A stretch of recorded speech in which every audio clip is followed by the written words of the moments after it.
টোটো চালিয়ে অভিনব কায়দায় ভোট প্রচারে নামলেন লাভপুরের তৃণমূল প্রার্থী অভিজিৎ সিংহ। নির্বাচন যত এগিয়ে আসছে ততই বিভিন্ন রাজনৈতিক দলের নেতাকর্মীদের মধ্যে দেখা যাচ্ছে তুমুল উচ্ছ্বাস চরমে। তেমনি শুক্রবারও লাভপুরে বিপ্রটিকুড়ি গ্রামে দেখা গেল তৃণমূল প্রার্থী অভিজিৎ সিংহ। নির্বাচনী প্রচারে যেতেই তৃণমূলের প্রার্থী কর্মী সমর্থকরা উচ্ছ্বসিত হয়ে ওই তৃণমূল প্রার্থীকে ফুলের মালা পরিয়ে ও ফুল ছিটিয়ে শুভেচ্ছা জানান। তবে এদিন তৃণমূল প্রার্থী অভিজিৎ সিংহ টোটো চালিয়ে গ্রামের অলিগলিতে প্রচারের পর মাঠে ঘাটে নেমেও প্রচার সারলেন তিনি। পরে সংশ্লিষ্ট গ্রামের বাজার এলাকাগুলিতে হুচখোলা গাড়িতে চেপে তিনি প্রচার সারলেন। এদিনের নির্বাচনী প্রচারে উপস্থিত ছিলেন বোলপুর লোকসভা কেন্দ্রের সাংসদ অসিত মাল, লাভপুর ব্লক তৃণমূল কংগ্রেসের সভাপতি তরুণ চক্রবর্তী, তৃণমূল প্রার্থী অভিজিৎ সিংহ প্রমুখ। তৃণমূল প্রার্থী অভিজিৎ সিংহ বলেন, গ্রামে গ্রামে উন্নয়নের ঝড় বয়ে যাচ্ছে দিদির পক্ষে। এমনকি যে সমস্ত গ্রামে ছোট রাস্তা, বড় গাড়ি ঢুকবে না, সেদিকে টোটো চালিয়ে প্রচার করা হয়েছে সাধারণ মানুষের উন্নয়নের স্বার্থে। গ্রামের মানুষ ঢাকঢোল, বাজনা, তাসা, কাসর এগুলোই চায় বলেই নির্বাচনী প্রচারে এদের রাখতে হয়।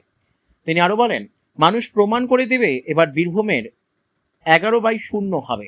গতবার আমরা 11 ও 10 পেয়েছিলাম, এবারে 11-11 হবে এবং সমগ্র পশ্চিমবঙ্গে 200 থেকে 240টি আসনে আমরা জয় পাবো বলে তিনি আশাবাদী। নির্বাচন যত এগিয়ে আসছে ততই এভাবেই বাড়ছে রাজনীতির ময়দানের লড়াই। লাভপুর থেকে শুভদীপ গুইয়ের রিপোর্ট, বিগ নিউজ বাংলা। কি বলবেন? এটা হচ্ছে উন্নয়ন ও শান্তির ঝড় বইছে চারিদিকে, মানুষের ঢল। বিশেষ করে আমার মা বোনেদের নারী শক্তির জাগরণ। তারা যে উন্নয়ন পেয়েছেন, আমাদের মা মাটি মানুষের সরকারের মুখ্যমন্ত্রী মাননীয়া মমতা বন্দ্যোপাধ্যায়, আমাদের নেত্রী, যে কাজ তিনি করেছেন বা করে চলেছেন, তার জন্যে মহিলাদের উপস্থিতি আপনারা দেখতে পাচ্ছেন। এখন প্রায় দুপুরবেলা, এখন রান্নাবান্নার সময় তাদের ঘর গৃহস্থলী সামলানোর কাজ আছে, সব ছেড়ে দিয়ে তারা আসছেন শুধু এইটা বলতে যে আমরা দিদির সঙ্গে আছি। কেন আছি? দিদি আমাদের সঙ্গে সারা বছর আছেন। আমরা সারা বছর বিজেপিকেও পাই না, সিপিএমকেও পাই না, কংগ্রেসকেও কাউকে দেখতে পাই না, একমাত্র পাই তৃণমূল কংগ্রেস নেত্রী, রাজ্যের মুখ্যমন্ত্রী মমতা বন্দ্যোপাধ্যায়। তাই উন্নয়নের ঝড় বইছে মামাটি মানুষের সরকারের পক্ষে, দিদির পক্ষে, তৃণমূলের পক্ষে। আজকে টোটো চালিয়ে প্রচার করতে দেখা গেল। দেখুন, গ্রামীণ রাস্তা তো, সব জায়গাতে তো বড় গাড়ি ঢুকবে না, তো সেই জন্য যেখানে টোটো সেখানে টোটো চালাচ্ছি। একবার মাঠে নেমে কার্যত প্রচারের নামতে দেখা গেল। হ্যাঁ, তো এক একটা তো অঞ্চল, আজকে যেমন এখানে 18টা গ্রাম, 18টা গ্রামের মধ্যে সবে এখন 7টা গ্রাম হয়েছে। আগে সেই সন্ধ্যে অবধি সমস্ত অঞ্চল ঘুরতে হবে। এখন তো নানা রকম বাজনা নিয়ে প্রচার চলছে। হ্যাঁ, এটা আমাদের গ্রামের মানুষের একটা সংস্কৃতি। গ্রামের মানুষ এটা পছন্দ করে বলেই তো এই বাজনার দলগুলো আছে গ্রামে। গ্রামের মানুষ ঢাক, ঢোল, কাঁসর, তার সঙ্গে তাসা পার্টি, ব্যান্ড পার্টি, এগুলো মানুষ চায়। আগামীকাল অভিষেক বন্দ্যোপাধ্যায় আসছে সাইকেল। হ্যাঁ, সাইতেই আসছে, একবারে লোকে লোকারণ্য হয়েছে। আজকে আমার সাথে আমার প্রচারে আমার এমপি সাহেব এসছেন, শ্রী অসিত মাল, তার প্রতিও আমার অকুণ্ঠ কৃতজ্ঞতা, ভালোবাসা, শ্রদ্ধা জানাচ্ছি। তিনিও সকাল থেকে আমার সঙ্গে সমানে ঘুরছেন।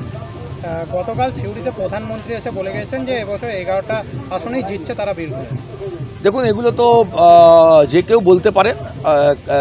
তিনি একজন রাজনৈতিক দলের পক্ষে এসেছিলেন, বলতে পারেন, তাই বলতে তো কোনো অসুবিধা নেই। কিন্তু মানুষ প্রমাণ করে দেবে। গতবার আমরা 11-10 পেয়েছিলাম, মাত্র অল্প 2,5-3 হাজার মার্জিনে দুবরাজপুর হেরে গেছিলাম। কিন্তু এবারে আমরা 11-11 হবে এবং সারা পশ্চিম বাংলায় তৃণমূল কংগ্রেস 200 থেকে 240টা আসন মমতা বন্দ্যোপাধ্যায়ের নেতৃত্বে, অভিষেক বন্দ্যোপাধ্যায়ের সেনাপতিত্বে আমরা জয় পাবো মানুষের সমর্থনে, গণতান্ত্রিকভাবে। এবং চতুর্থবারের জন্যে মাননীয় মুখ্যমন্ত্রী মমতা বন্দ্যোপাধ্যায় আবার শপথ নেবেন। এই হাওয়া আপনারাও বুঝতে পারছেন, আমরাও বুঝতে পারছি, বিরোধী দল বিজেপি, সিপিএম, কংগ্রেসও বুঝতে পারছে। তবে গণতন্ত্রের শ্রেষ্ঠ উৎসব এই নির্বাচন, সকলকে স্বাগত, সকলে প্রচার করছেন করুন, কিন্তু শেষ কথা বলবে মানুষ। যতই আপনি ছবি আঁকুন দেওয়ালে অন্য দলের পক্ষ থেকে, মানুষের মনের মধ্যে একটাই ছবি, মমতা বন্দ্যোপাধ্যায়ের ছবি, উন্নয়নের ছবি। মানুষ ভুলে যাবে না, তার কারণ মানুষ জানে ভোটের পর বিজেপিও নাই, সিপিএমও নাই, কংগ্রেসও নাই, কাউকে দেখা যায় না। তোমার দেখা নাই গো, তোমার দেখা নাই। দেখা যায় হাওয়াই চটি, সুতির শাড়ি আর টালির চালে বসবাস করে সেই মুখ্যমন্ত্রী মমতা বন্দ্যোপাধ্যায়কে। মানুষ তাকে ভুলে যাবে? মানুষ গায়ের মানুষ, কি বলে, যে পাতে খাই সে পাত ছেঁদা করি না, যার নুন খাই তার গুণ গাই, যে আমায় দেখবে আমিও তাকে দেখব। দিদি আমাদের দেখে, আমরা দিদিকে দেখব। গায়ের লোক এই কথাই বলছে, এটাই হবে। কত ভোটে জিতবেন বলে আশাবাদী আপনি? আমাদের সেনাপতি মাননীয় অভিষেক বন্দ্যোপাধ্যায় লাভপুরে জনসভায় 60,000 টার্গেট করে দিয়ে গেছেন। আমরা সেই লক্ষ্যে এগোচ্ছি এবং আশা করছি মানুষের আশীর্বাদ, দোয়া, মানুষের ভালোবাসাতে আমরা সেই টার্গেট পূরণ করব। কারণ অসিতদা এখান থেকে প্রায় 50,000 ভোটে লিড পেয়েছিলেন, 48,500 অসিতদার লিড ছিল।